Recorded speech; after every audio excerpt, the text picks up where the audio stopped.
Banking sector एक प्रकार से अर्थव्यवस्था की रीढ़ होता है। 2014 से पहले फोन बैंकिंग का कालखंड था।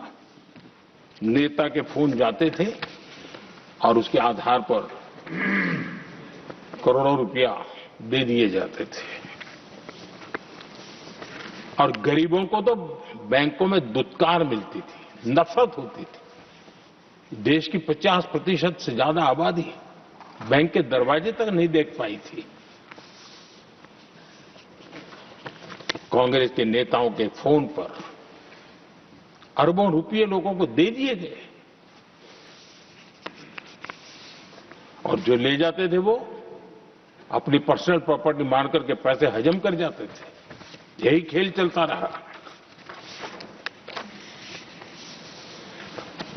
कांग्रेस और यूपीए के राज में और आज जो इंडी अलायंस बनकर के बैठे हैं उनके राज में बैंकिंग व्यवस्था तबाही के कगार पर खड़ी थी। मैं नया प्रधानमंत्री के पद का दायित्व मुझे मिला, मैं एक देश के मुखिया से मैं मिला, ऐसे ही बात कर रहा था। मैंने कहा बैंकिंग की दृष्टि से हम कुछ आगे बढ़ना चाहिए। उन्होंने कहा पहले एक बार साहब जरा अभी आप नए हो, आपके बैंकों की व्यवस्था का अध्ययन कर लीजिए। हम कैसे हिम्मत करें। एक देश के नेता ने कोई ये जानकारियां थी, उसने मुझे बताया यहां इनको कोई परवाह ही नहीं।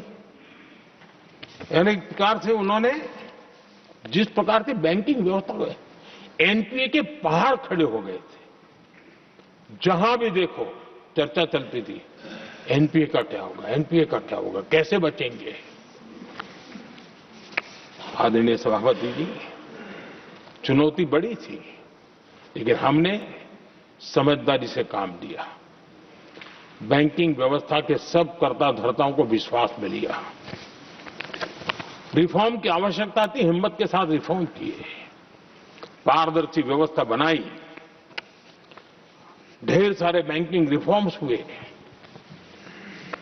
और जो सरकारी बैंक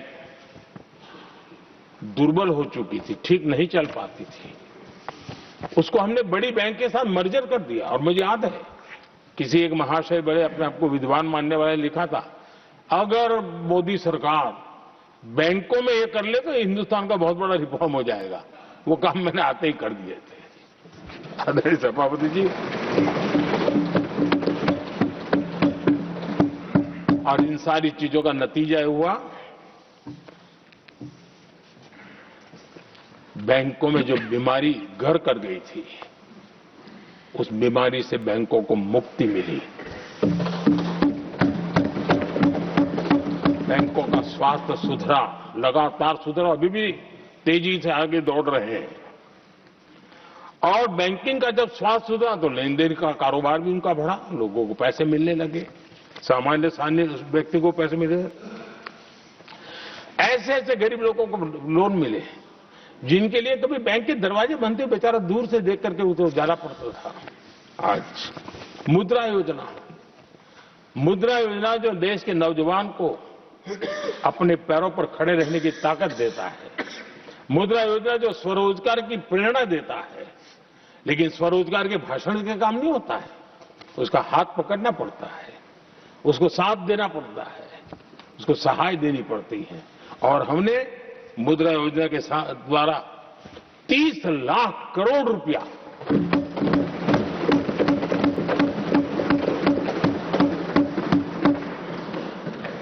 $30 लाख करोड़ रुपए से ज्यादा लोन मुद्रा योजना के माध्यम से और बिना गारंटी देश के नौजवानों के हाथ में दिया और उन्होंने अपने कारोबार को आगे बढ़ाया। और गर्व की बात है उसमें बहुत बड़ी मात्रा में माताएं बहनें भी हकदार बनी, लाभार्थी बनी।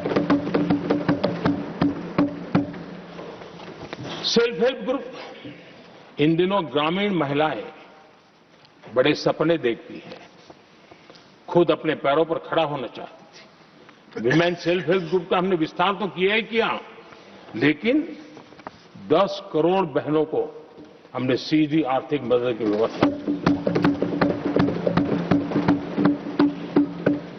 हमारे एमएसएमई सेक्टर को हमने भरपूर लोन दी और मैं आज बड़े संतोष के साथ, बड़ी जिम्मेवारी के साथ इस पवित्र सदन में कहना चाहता हूं, हमने एनपीए जिसके पहाड़ हुआ करते थे 2014 के पहले, आज उसको हमने नीचे निम्न स्तर पर लाकर के खड़ा कर दिया। आज एनपीए 1% से भी नीचे है।